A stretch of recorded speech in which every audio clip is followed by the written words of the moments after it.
Tonight, you arrive in the rain-washed French Quarter of New Orleans in the 1880s. You are a careful antiquarian stepping from carriage to lamplight on Rue Chartres, where a quiet house keeps its reliquaries, its ledgers, and a hush that feels older than the street. If you enjoy this gentle journey, please consider subscribing. Now take a deep breath, and let's begin our journey into a mansion, where a single evening with a gracious widow will leave you wondering just how long she's been waiting for you. You arrive while the French Quarter rinses itself in rain, the carriage rocking with the slow rhythm of hooves and the occasional soft splash, where the wheels slice a shallow pool, light from the street lamps' bronze and wavering on the ribbed balconies that hang above like cooling metal. You have come as an antiquarian, a profession you learned by patience rather than speed, the habit of weighing paper with your fingers and listening to the hush of vellum on wood, the practice of placing a loop to your eye until the world resolves into fibers, chain lines, and ink bloom. In the 1880s, an antiquarian's days are divided between the dust of archives and the claims of collectors. You draft inventories carefully, verify seals and hands, trace a title through auction catalogues and notarial minutes, and ride trains and steamers to see the thing itself, because testimony on paper is never as final as the quiet of a genuine object. You know the offices of curates and the manners of porters, the scrape of crates and the sigh of silk wrappings, and you travel with a notebook of stout paper, the spine softened by years, along with a small brass caliper and a magnifying lens that warms to your hand.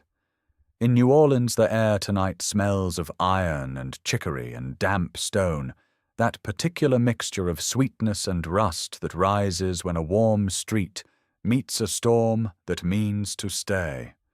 Your coat is dark with wet, your hat brims drip, and your satchel rests on your knees with the heaviness of pages that have absorbed weather along the river towns. The driver calls the street by its older name without thinking, Rue de Condé, the one it held under Spanish rule. During Spanish rule, which lasted from 1763 until 1800, New Orleans was a distant outpost of empire. France had ceded it as compensation after the 7 Years' War, before Spain quietly returned the territory in 1800. Even after the flag changed again, and the Americans bought the city in 1803, old names like Rue de Condé, originally Calle de Condé, lingered in speech, small echoes of the years when Spanish ordinances governed its narrow streets. When he sets you down at the number you gave him, you feel the city's soft insistence that it will keep its old ways even while it glitters. At the tall door, where a fanlight throws a pale oval over the threshold, a caretaker greets you with a courtesy so practiced it feels like a lantern steadied by a long hand, her voice mild, almost the cool edge of extinguished candle smoke. She is of an age you cannot quite measure, something in the surety of her posture older than her face, something in her eyes younger than her careful diction, and her dress is plain but finely kept. She tells you that Madame Lenoir finds this evening tiring and will not receive, but that Madame has sent word that her guest is to be offered every comfort, and she steps aside with the smallest inclination to ease you into weathered grandeur. The entry hall is panelled and still, and the oil lamps have glass chimneys polished clear as ice, so that the light rests without shiver on floors that carry no grit, no trace of the street.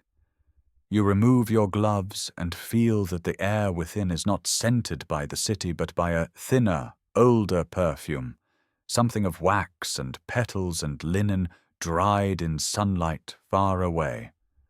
A silver letter L you notice not shouted but set into small things, on a tray, stitched low in a corner of a cloth napkin, as though a single initial had learned to live modestly in every room. The quiet here has nothing of emptiness. It is the quiet of a ledger well kept, a space funded overlong, where nothing is rushed because nothing has been allowed to fray. In the parlour, the lamp wicks are trimmed to burn low and round, and the furniture is the kind that outlasts fashion by refusing to notice it. Upholstery in subdued patterns, wood with polish the colour of tea. On the sideboard, a fine linen cover lies smooth as if ironed an hour ago, with silver monograms gleaming faintly, as if rubbed but never scoured, and a small vase holds roses that seem to understand their role is to whisper rather than bloom. The perfume is rosewater without sweetness, beeswax without smoke, and the air hardly moves. Even the curtains seem to have learned the discipline of stillness. You set your satchel down by a chair whose arms hold the gentle shine of much use and no wear, and the caretaker brings a towel warmed by the kitchen fire, the gesture exact, neither servile nor hurried. She asks if you will take supper in the parlour to spare you a change of wet shoes just for the crossing into the dining room, and you realize that the formality of the house rests on kindness more than rule. Your livelihood has taught you to read rooms. This one shows you wealth that has kept itself like an endowment, properly invested, parcelled out as if the household were a beneficiary in perpetuity. Supper arrives without a bell, a discreet procession you would miss if you blinked. A tray with porcelain cups that give off steam fragrant with the briny cream of oyster bisque, a small plate of thin toasts, a folded napkin whose hem-stitching is sleepily exact. The bisque is seasoned in the old French manner, quiet with nutmeg and leeks and a sliver of bay, rich but not heavy, the heat travelling pleasantly from the bowl into your hands, as if to confirm that your fingers are indeed here, not in some reading room 3 cities away. Then a fillet of trout amandine appears, sails of almond lifting in browned butter, lemon held in reserve to Brighton's only the last bites. It is a dish that feels like a memory taught to behave. A small sponge cake follows, with lemon in its crumb instead of icing, the sort of restraint that says the cook knows her craft, and the house has no need to impress you. And after that, the caretaker pours chicory coffee that is dark without being bitter, the scent rising like an old song. She sets down a glass of brandy whose measure is exact, a finger's breadth. And when you raise your eyebrows in courtesy, she smiles and says she does not drink at evening. And then she takes the chair that keeps her at an angle to you rather than across, a position that allows ease without exposure. Conversation drifts with the comforting purposelessness of weather, the caretaker speaking of Parisian rooms where talk once hung like lace, of sponsors and hosts whose names you have met in the margins of catalogues, and she remarks upon them as though their doors might open tomorrow, their opinions still ripe, their letters still pliant. You answer with the steady politeness of your trade, recalling exhibition lists and library dates, and the two of you trace a geography of salons across the river of years without quite stepping ashore, your mind noting but not questioning the present tense with which she places certain patrons at their tea. She mentions an engraver who prefers the cool light of north windows, and a patroness known for insisting on handmade laid paper long after wove had become standard in the market. And you think about watermarks that recur like faint bells across decades. The house meanwhile keeps its measure. A clock you cannot see speaks once, then restrains itself, as though time in this place knows to be polite to conversation. Rain rises against the shutters with a kind of patience, the drops less a percussion than a silk hiss, and beyond the slats the gaslights smear into tremulous circles like halos made to tremble but not break. You take notes not in your book, but in the small notebook of the mind you carry for sensory matters, the texture of porcelain under the lip, the warmth of butter without scorch, the way the caretaker's sentences place events where the present refuses to be exclusive. The bisque cools, the cake leaves a clean lemon on your tongue, and the brandy furnishes the slow-motion warmth that reminds you of library afternoons when the sun lowers and the dust shines. As the evening thickens, the caretaker glances at the window and says that the streets will not thank you if you insist on leaving, the paving slick as black glass, and the cab stands emptying early when the wind comes out of the river at this angle. She does not phrase it as a question. She offers you a room prepared already, a fire laid for the match, fresh water set out, and she adds the small assurance that the household rises before dawn, so no delay will be forced upon your morning business. You hear yourself agree in the way one accepts reasonable hospitality, but something in the acceptance feels less like a decision than a settling, as if a train had eased into a familiar siding. The house seems to relax, though it had not been tense, the quiet deepening one small degree, the way a reading room grows more itself when the last patron arrives and opens a book. She stands with a grace you suspect was once taught, and then kept up by habit, and she gathers the tray with the same measured motions with which she first received you, a choreography of presence. The rain writes on, the shutters keep their counsel, the lamps stay low and reliable. She leads you up a staircase whose banister carries the shine of many careful cloths, and the runner underfoot mutes your step until you seem to be walking in linen rather than on wood. The walls hold portraits that are not quite family likenesses and not quite copies, faces painted with the discipline of good manners, eyes that meet yours, then look past, as if mindful of other duties. On a landing, a long window looks into a courtyard where rain strikes leaves with the sound of brushing paper, and a fountain, inexplicably, continues its thread of water as though both storm and drought are outside its jurisdiction. You pass a small table where a brass snuffer rests beside a candle, whose edge has been pinched to a perfect lip, the little instruments of care that tell you more about a household than any ledger entry.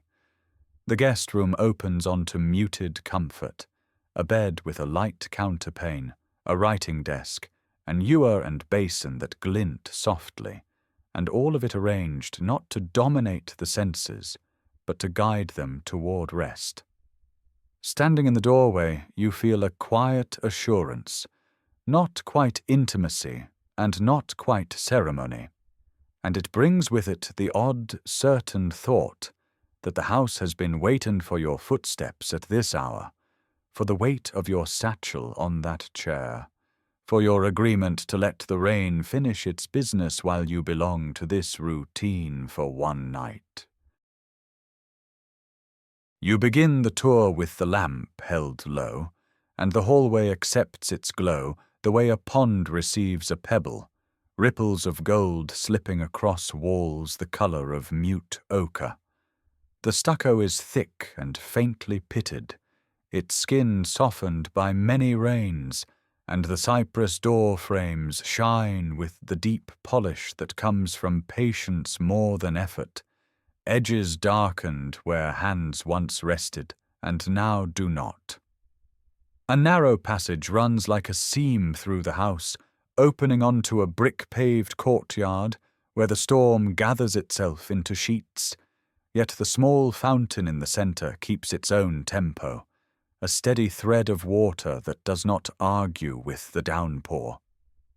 You stand just beneath the eaves and watch ironwork bead with droplets, a balcony above you traced with fern fronds that sway as if nodding to some remembered music, their green soothed by the wet.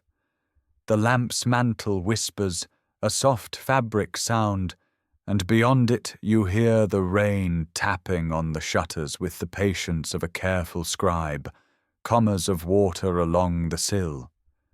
Somewhere a clock counts in long intervals, a tick that seems to take a breath between each beat, and the caretaker's voice enters the space between them, low and kind, asking if the light is comfortable for your eyes. She guides you first to a side alcove where marble saints stand in shallow pockets of wall, their robes gathered in baroque folds that catch and release shadow, as if the stone learned softness by watching fabric. Small cups of beeswax burn at their feet without attendance, wicks standing to attention, flames still and bright, and the air carries that clean, honeyed note that clings to polished wood and linen. You notice that the ledges beneath them are without ash, the sconces without a fingerprint, and the floor registers no trace of soot, as if every hour is observed and set back into order before it can fray. The caretaker pauses to lift a glass chimney and trim a wick, the gesture unhurried, and she smiles faintly as she replaces it, saying that the candles are left so the relics do not feel alone, as if this is a household custom like airing linens or turning keys at dusk. She does not offer dates when you ask about the statues, but she names them in a litany that rises and falls like an old refrain. Agnes, whose day arrives with frost-kissed mornings. Luciae, when light is scarce and precious. Domitillae, with roses and quiet courage. Speaking as one might of neighbours who live behind the next shuttered window.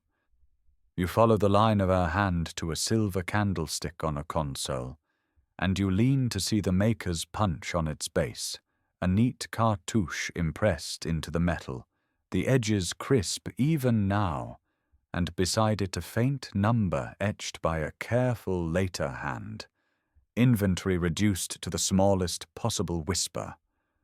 Crossing thresholds becomes the way you learn the house, each doorway a pause and a choice, each hinge moving without sound, every latch giving way as if it had been lulled into trust long ago.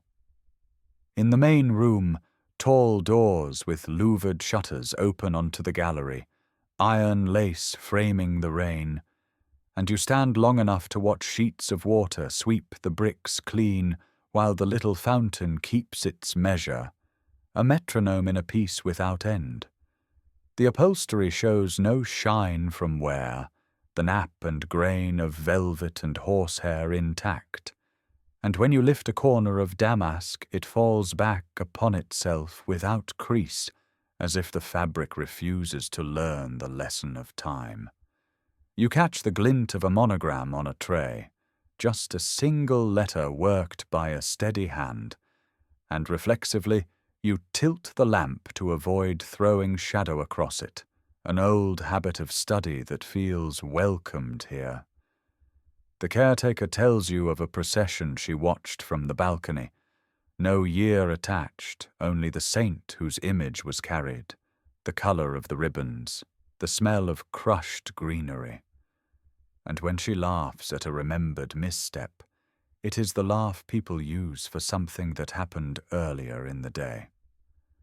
The clock ticks again, slow and unbothered, and the lamp's mantle breathes in answer, and somewhere upstairs a board settles with a gentle sigh that could belong to the house itself, a body content in its posture.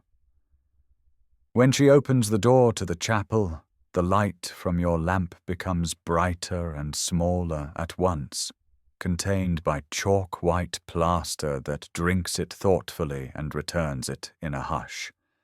The tiled floor is cool through the leather of your shoes, square after square laid in a pattern patient enough to be nearly invisible, the joints thin and exact, the glaze not quite glossy, a surface that seems to prefer calm over reflection.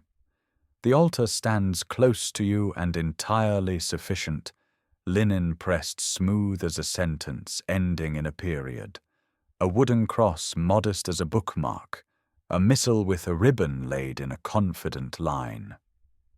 To the right sits a walnut cabinet veiled in a cloth the color of unbleached bone, its corners softened by the fabric, yet the architecture beneath unmistakable, a thing with purpose.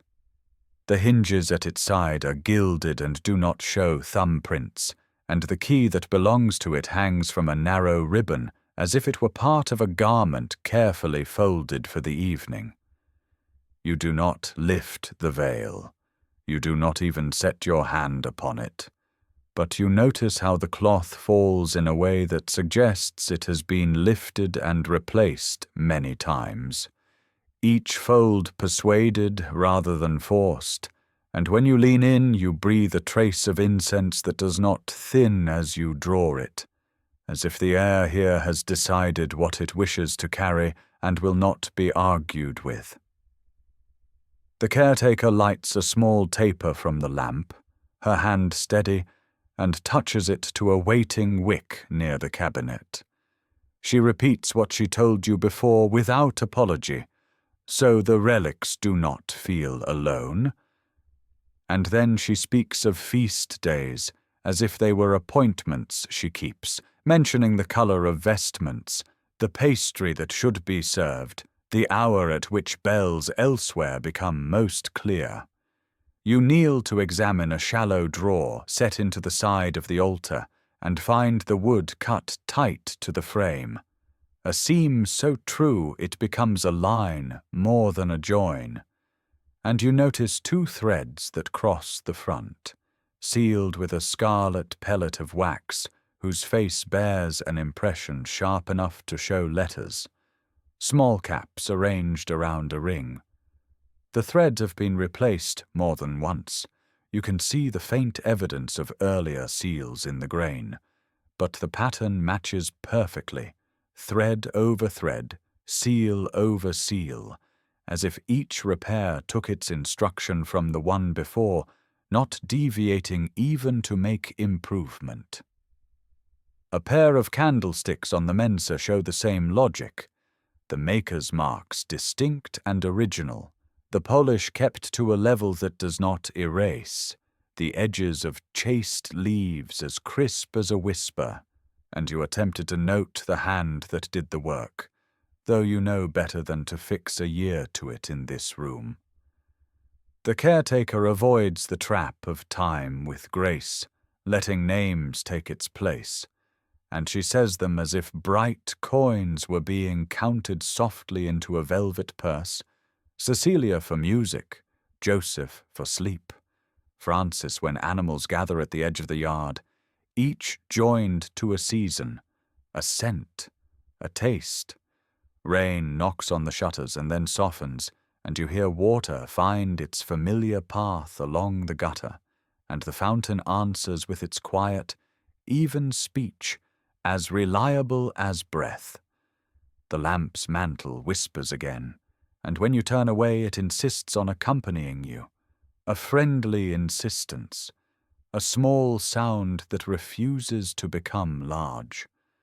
The last rooms you see are the ones you do not enter, doors left almost shut, veils half drawn, thresholds where your foot stops because the grain of the wood suggests it.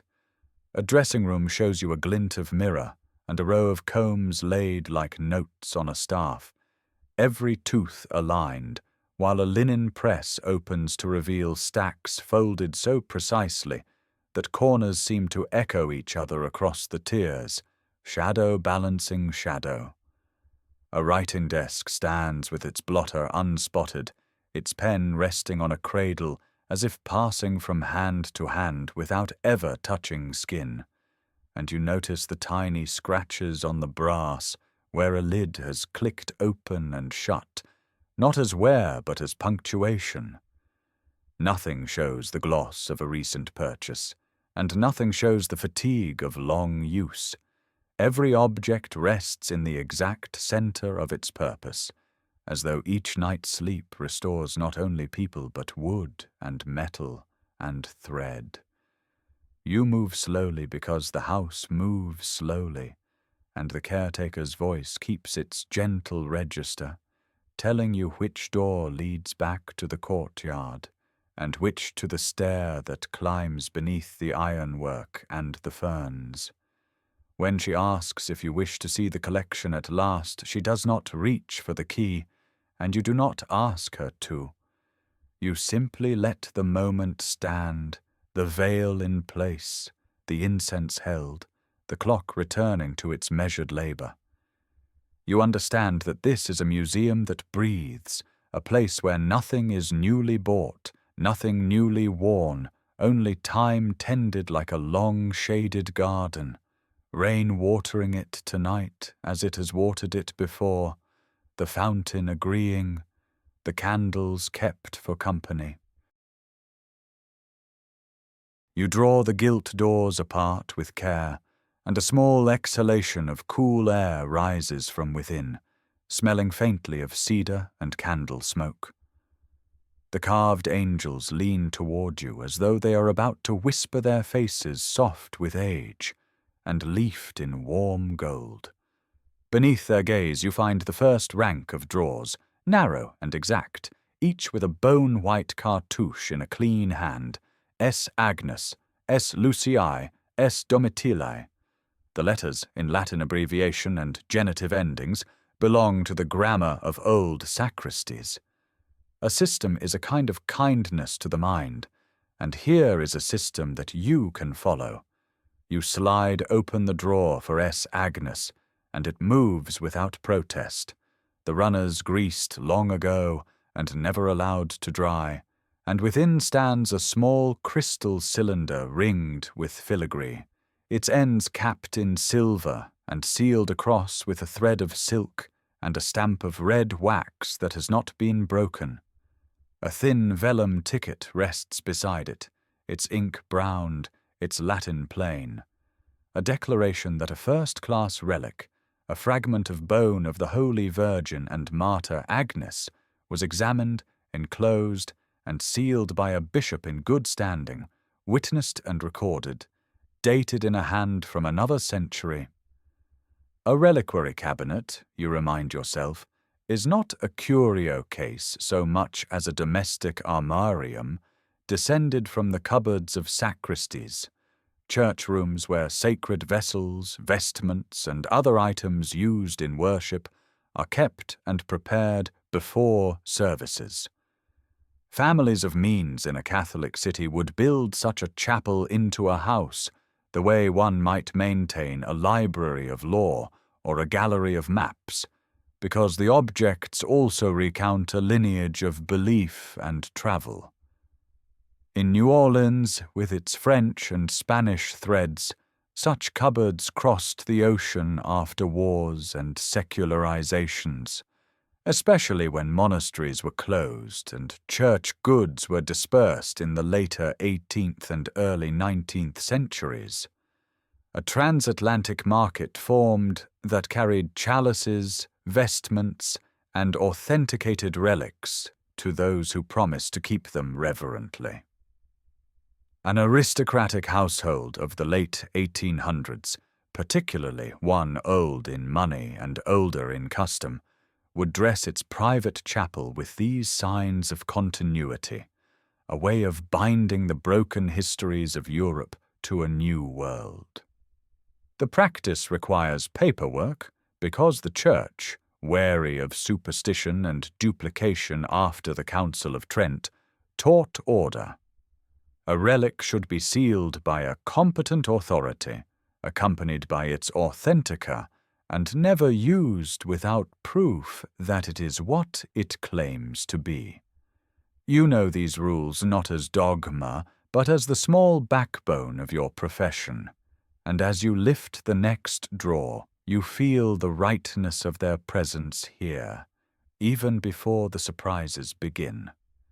S. Luciae, St. Lucy, holds a small oval theca, a tiny case in gilded brass with a glass window, and beneath the maker you see a shred of white fibre placed on a paper sunburst, anchored with red silk, and crossed with a seal that bears, unmistakably, a bishop's ring in wax, the impression crisp as though pressed yesterday, yet gone to the dusky carmine of age.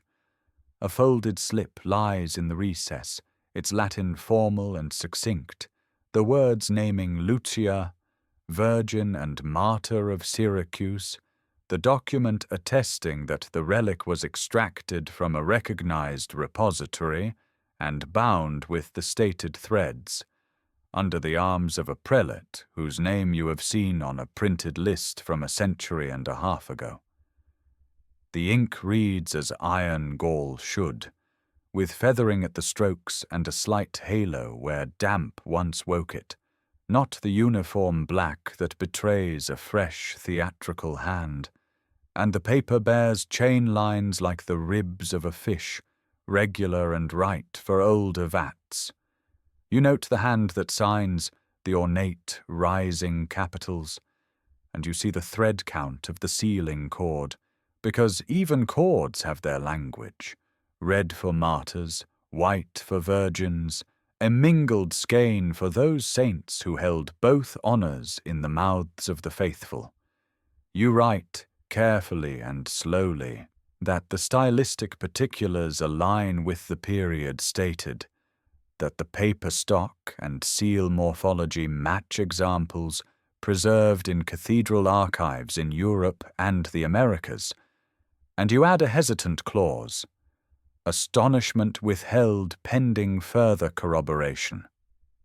When you pause, you hear the courtyard fountain lifting its thin voice through the rain, as if the water is reminding you that time can be gentle and persistent at once.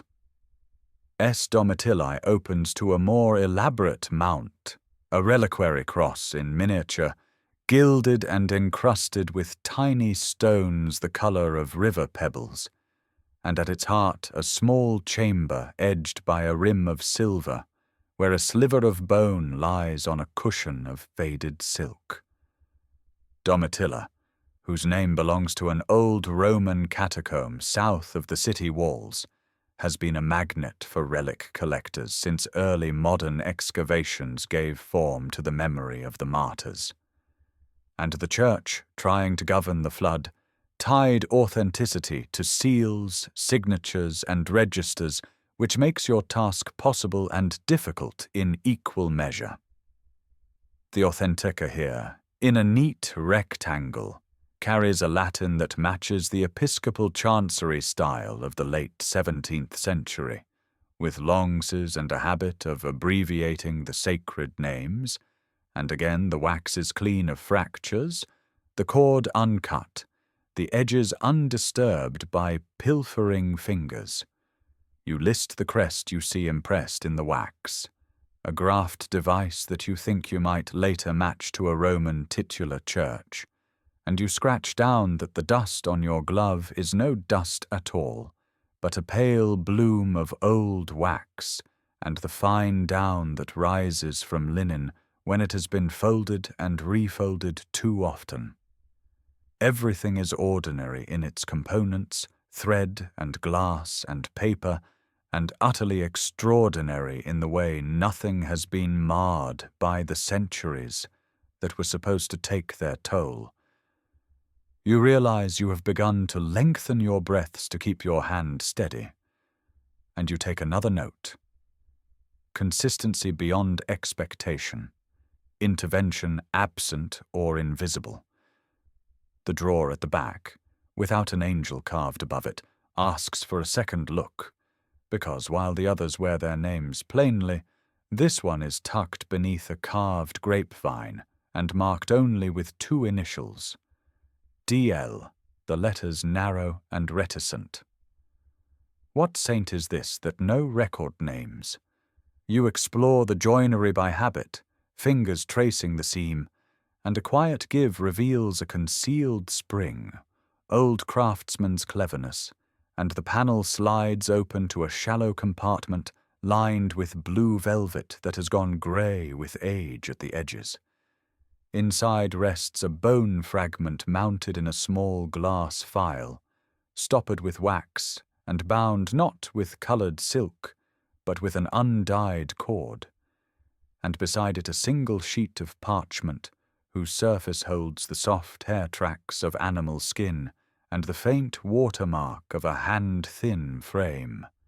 The script is not the swash of a Baroque chancery, but the steadier, earlier Roman bookhand used by clerks who learned to write before the fashions of flourishes, and across the bottom runs a name that belongs to the custodians of the papal chapel, the sort of signature you meet in the earliest compiled lists of relics kept at the heart of Rome.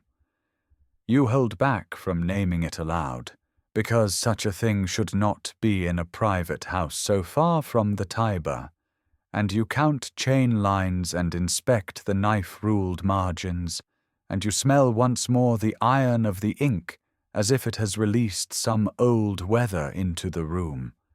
The bone is unremarkable in shape, and yet the context crowns it, so that your pen stumbles, and when you write that its authenticity is as persuasive as the others, the words feel both precise and unhelpful.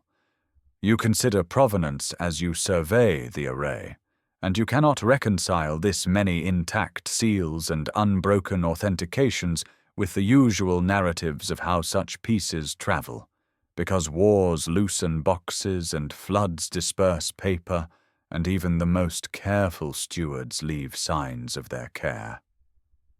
The French Revolution tore apart reliquaries and sent them into drawers, and the restorations that followed tried to mend the damage with new seals and new tickets, but a collection that holds so many fragments in their original bindings would have had to pass through the 18th and 19th centuries untouched by the roughness of history. New Orleans could receive such things by ship through secure channels, consular crates, parish exchanges, the buying trips of clergy and merchants. But even so, you expect to see the marks of transfer, a reseal here, a replaced cord, a ticket in a newer hand explaining an older one. You find none of that. Instead, you find a sequence of correct particulars, one after another, like beads that have not slipped their string, and the string itself is nowhere visible. You tell yourself that perfection is a kind of evidence, and you list it as such, and you decide to search later for corroborating notices in the Roman martyrology and the catalogues of episcopal archives, where names and dates can either glow or dim under scrutiny. The room holds steady around you, the rain at the windows a patient tapping rather than a threat, and your hand moves without hurry over the page. By the time you finish your first pass, awe and unease have braided into one slow thought, and you allow them to rest side by side as you make your entries in a small, even script that will be legible when you are no longer here to explain your abbreviations. You note dimensions, you sketch the seal impressions, you write out the Latin of the slips in full to avoid the traps of later memory, and you tack small labels to the edges of your pages so that your catalogue will open where it should. You add a paragraph on the climate of the cabinet, the scent of incense that clings to wood and cloth, the metallic tang of the silver caps, because context can matter when objects are asked to speak. You mention that silk threads have not faded past their names, that glass has not fogged, that wax has not dried to a dust that would crumble under the touch of a day's heat, and you underline the phrase, "no intervention apparent," not because you have decided, but because your bones tell you what your mind cannot yet phrase. A last notation. Every piece examined this evening appears genuine beyond the reasonable doubt ordinarily available to an antiquarian working without a state archive. And you sit back, listening for the small noises of the house that always return when the pen is laid down. The cabinet waits with its angels. The initials DL glimmer faintly in the lamplight, and you feel the simple companionship of objects that have been waiting longer than your name can measure. You begin with the letters because they are nearest to your accustomed craft, laid in quiet ranks upon a green baize table that smells faintly of starch and old sun, each folded sheet bearing its own small geography of creases, wafer scars, and the soot-smudged fingerprints of travel. You lift one sealed with red wax impressed by a device you know now as the monogrammed L, and another that carries a wafer of plain paper pressed hard enough to leave a ghost of its grit in the fibers, and the paper itself tells its century by the feel, laid lines and chain lines under the lamp like a faint riverbed, the rag content resilient and soft, the edges sometimes deckled, sometimes cleanly cut. You note how iron gall ink has browned toward umber in the oldest, while in those from later decades the lines bloom a hesitant violet at the edges where cheaper inks once bled. Yet in all of them the hand remains even and slender, the pressure so disciplined that thick and thin are not the accidents of haste, but the rituals of intention. You trace the looping capitals, the long-tailed descenders, the measured slant that favors the right without reaching for speed, and you write down measurements in the margins of your notebook, counting the intervals between strokes like a metronome of a life that never falters. You recognize dates that bracket wars and regimes, the year of a fire that remade these streets in stucco and tile, the year of a purchase that changed flags in the square, yet there is no disruption in the letters' pacing, only names that have drifted into archives elsewhere. You compare signatures and find not only the same flourish, but the same hesitation before the last downstroke, a pause so consistently placed that it feels like a breath held for centuries and released only into paper. You turn to the superscriptions and postal marks as if they might argue for plurality where the penmanship refuses, and they add their own quiet history without breaking the spell, with neat lines addressed to Rue Chartres under a succession of authorities.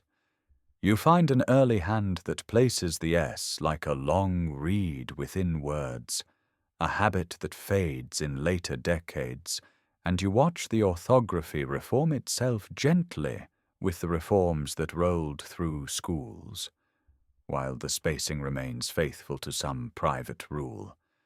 And even the corrections, tiny carets, pale smudges where sand must have settled the damp ink, repeat their places like a choreography learned and relearned. You mark the seals that call upon saints in Latin in the old pieces, and the stamps that speak the language of offices in the newer, and you see in the margins penciled notes for household accounts written with the same restraint, numbers adding themselves across time without any visible strain. You notice that quills give way to steel nibs in the texture of the strokes, a bright edge replacing the soft bite, yet the same disciplined hand carries the change without complaint. And you think of how most hands falter during such transitions, while this one, unhurried, permits the instrument to differ, but not the motion. You read a line that names a governor as if he were still in his carriage, another that speaks of a bishop in the present tense, though you know his tomb rests under stone, and the habit of the house seems to prefer grammar that refuses to relinquish. You close one letter carefully and feel under your glove a faint grit, a grey powder as fine as ash, and you breathe slowly, unwilling to guess at it, unwilling to shake it free. You rise from the table and follow the caretaker along the corridor, where canvases hang in a sequence that would be chronological were the subject not intent on remaining unchanged, and the soft light of the lamps grants the pigments the tenderness of dusk. You begin with an oval portrait framed in gilded curls and scalloped shells, a style that belongs to a century of lace and tea, the brushwork small and patient, the complexion built with lead white and thin layers of lakes that have now retreated into the varnish, leaving a calm pallor that catches every mote of light. You step to a rectangle bound in a stricter frame, laurel and ribbon carved with neoclassical restraint, the palette cooler, the hair dressed simply, the same face looking out between a chemise's muslin and a shawl's quiet wool, and you note how the ultramarine in the ribbon at her throat, expensive in one era, in another has been replaced by the new Prussian blue that deepened as it aged. You pass a portrait with a glossier surface, the varnish ambered by oil and time, the frame heavier, corners squared, the dress adorned with a brooch of jet. And here the shadows have the soft depth of lamp black, the cheeks a breath of vermilion dimmed into brick. You see further on a likeness in which the sinewy whiplash of later taste curves through carved wood, and the sitter's collar carries a stylized bloom, while the eyes, always the same grey-brown, look with the same composed regard. And you could imagine the change occurred in a month rather than across ages if not for the grounds and pigments and the way the craquelure spreads like ice on a January barrel. You think of the varnish recipes painters favoured, of how copper greens can brown when their oils darken, of how zinc could crackle in the later works, and still the measurements of the face would overlay without strain, as if the artist, whoever stood behind the brush at each moment, had been required to observe a template older than fashion. The caretaker, who has let you move at your own pace while she tends to the lamps and the faint draughts that worry their flames, speaks with a tenderness that sounds both practiced and new, as though the words have been spoken, set aside, and spoken again so often that they have acquired the polish of furniture touched daily. She says in a voice that keeps the house from hearing too much, she says she will not go until her relic is complete. And then she falls silent in the way of someone who has learned that some sentences can only be said once in a night. You listen to the pause that follows, and find that it fills the cornice and the floorboards and the air under your cuffs, and your notes, though you do not open them, seem to receive the remark as another artifact to be measured and placed. Somewhere down the hall, a bracket clock with an enamel dial, which you had seen earlier with both hands at noon as if captive to a ceremonial instant, resumes a soft ticking that feels almost like rain striking a metal lip, each beat modest and sure. Above you a footstep crosses from one unseen rug to another, steady, neither hurried nor heavy, and its authority belongs to someone acquainted with the boards. The thunder that follows is not near, but full, the sky answering a question you had not asked, and the platter of sound moves away along the river as if the bend of water drew it. You withdraw because the hour has thinned, and the house has given you as much as it intends to give in company. And the caretaker nods toward a door where a light waits, the hallway breathing its rose and wax. You carry the letters you have transcribed in your mind more carefully than the paper, and your glove.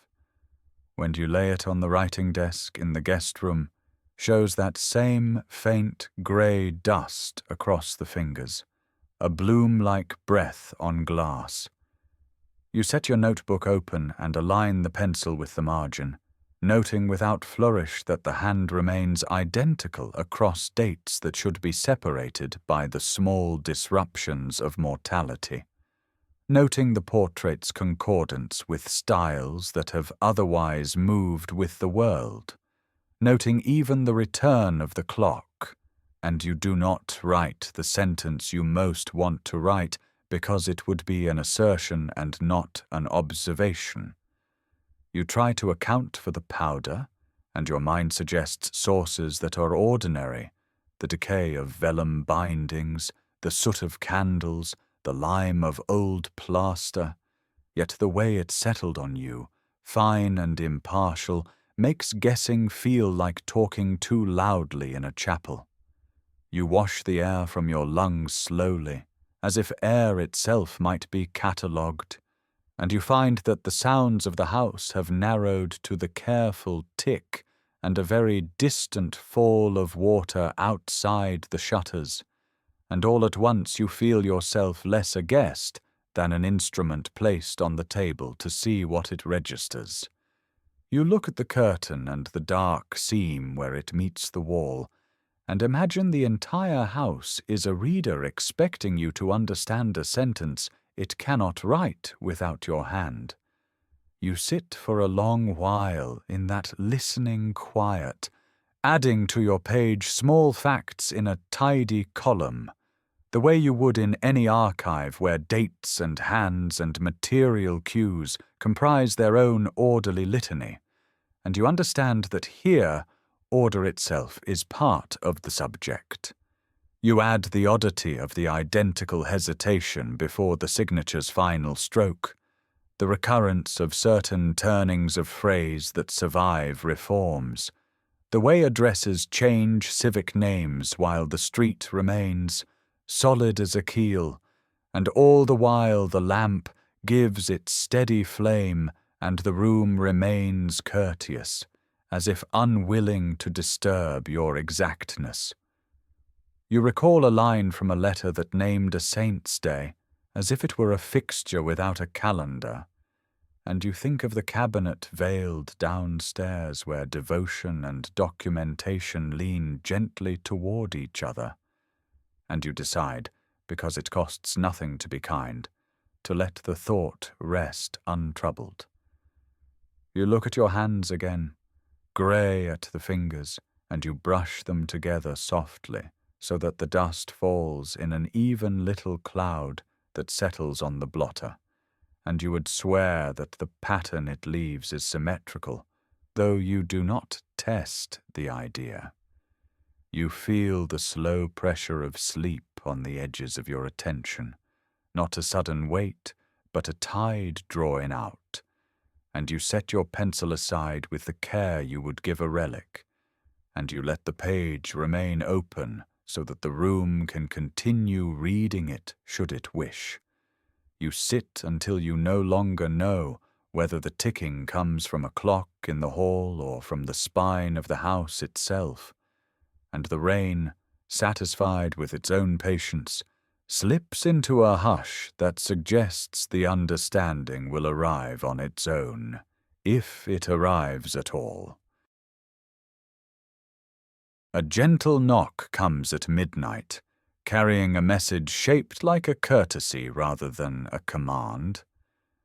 You answer with the latch held steady, and the caretaker, composed as a ledger line, inclines her head and says that Madame asks you to take the relic.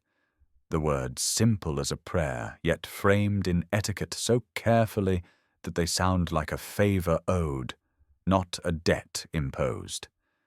You tell her you cannot, not because of fear, but because of process, because of the quiet rules that keep scholarship from slipping into desire, because a chain of custody must be unbroken and impartial, even in a house where time seems to clasp its hands and wait.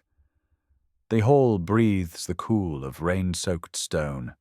The clock you thought had stopped resumes a small, even tick, as if a gear found its tooth again. You notice then the faint grey along your cuff, a soft bloom of powder that smudges at a touch. Not soot, not dust, something like the memory of limestone or the thin ash that falls after a candle pinches and steadies.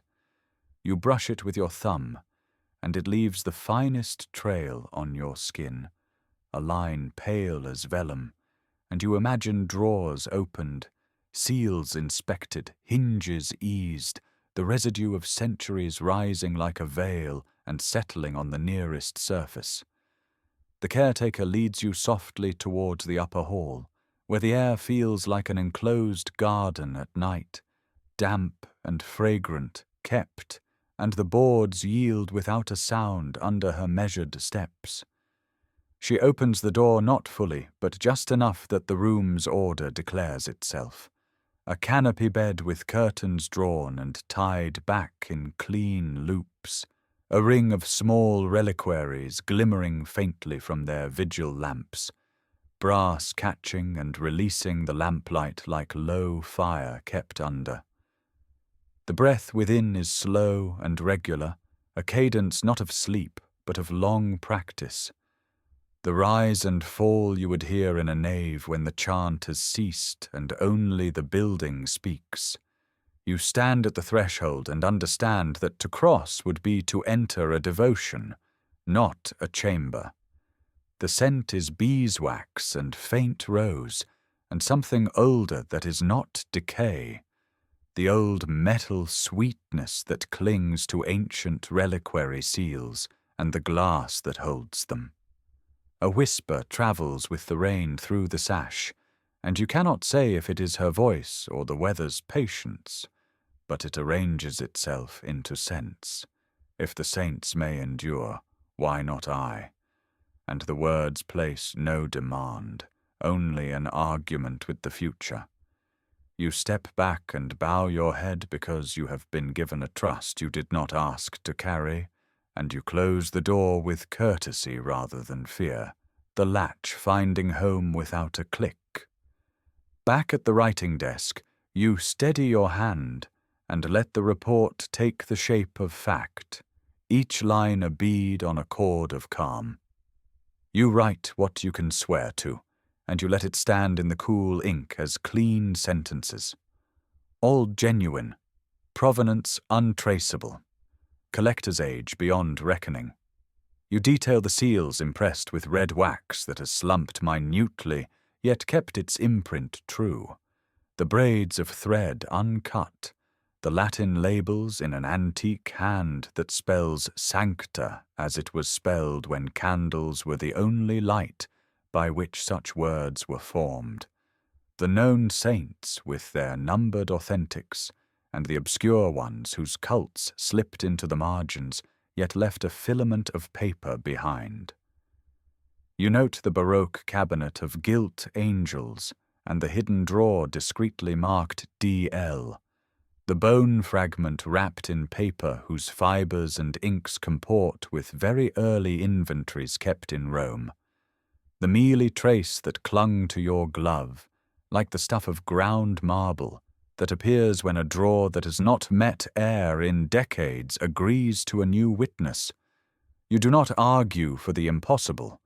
You let the ordinary instruments of your work, light, lens, patience, speak, and the candle by your elbow hisses once as it shortens and then hushes itself, and the rain outside loosens into a steady veil that gives the room its exact and even margin.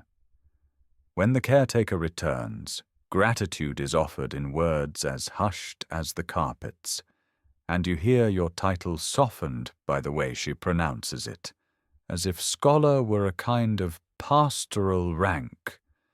She says that Madam sleeps, and that she is grateful for your care, and she glances at the report without reading, as if the form of it, paper, lines, signature, matters more to the house than any conclusion could, because order keeps a vigil that commentary only disturbs.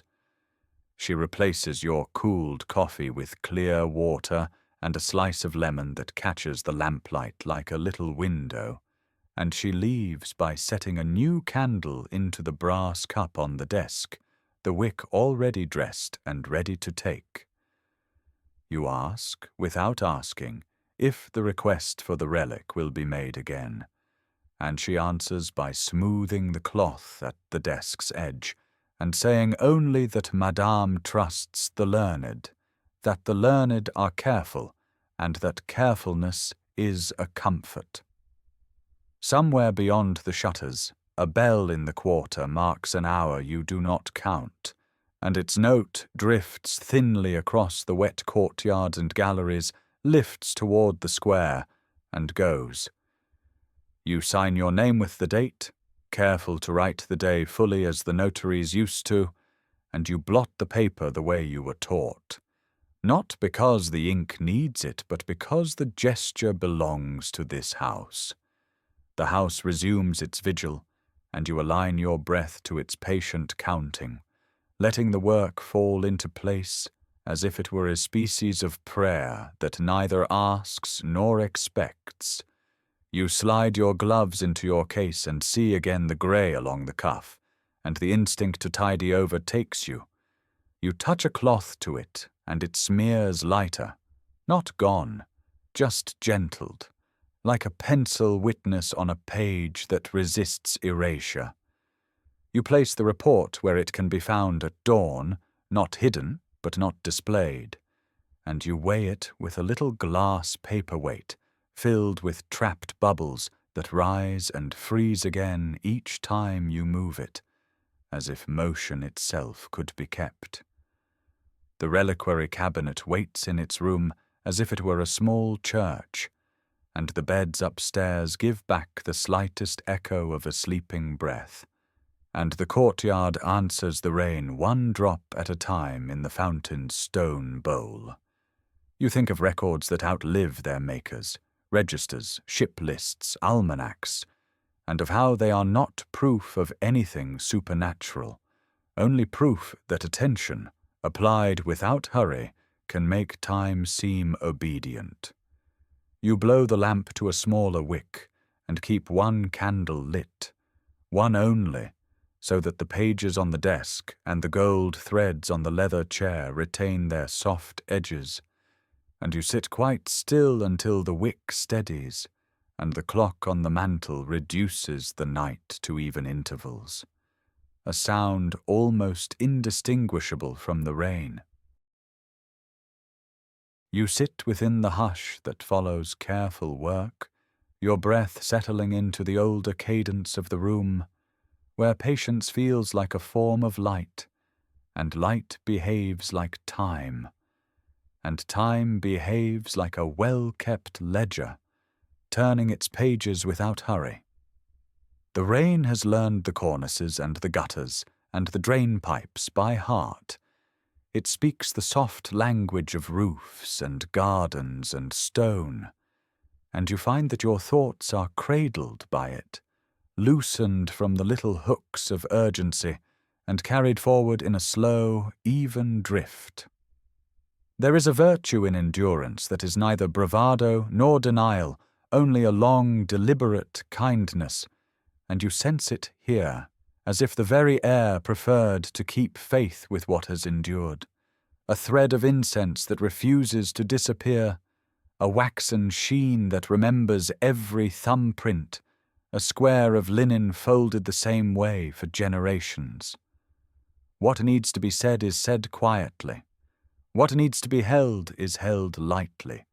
What needs to be understood is left to the silence, as a gift laid down and not demanded. Your pages cool under your palm. Ink settles, definitive and soft. You have measured what could be measured, yet the remainder, the part that does not fit the gauges, has a gentler truth, a truth that makes room for care, and for the way a life can be maintained like a porch in the rain, swept, mended, and kept welcoming, though no one counts the years with any strictness. The thought brings no alarm. It passes like a distant bell across fog, clear but uninsistent, a note that promises only that it will pass again. Beyond the shutters, the quarter keeps its own ledger, and the streets put away their glitters, and the stones grow dark with sleep, and nothing is asked of you now but to rest within the architecture of quiet, which is to say, within the practice of attention without pressure. You allow your body to be simple, your hearing to be unambitious, your mind a lamp with a small, steady flame. The room answers you in kind, as if the furniture understood it, as if the rain had always meant to say that gentleness is a way of staying. Let the clock keep what it must. Let the water speak in its slender voice. Let the candles do their delicate accounting. You have arrived at the soft edge of knowing, where reverence and sleep begin to resemble each other, and where the night, considerate and calm, will tend the hours without you. In the house on Rue Chartres, the candles burn on. Time, like faith, can last too long.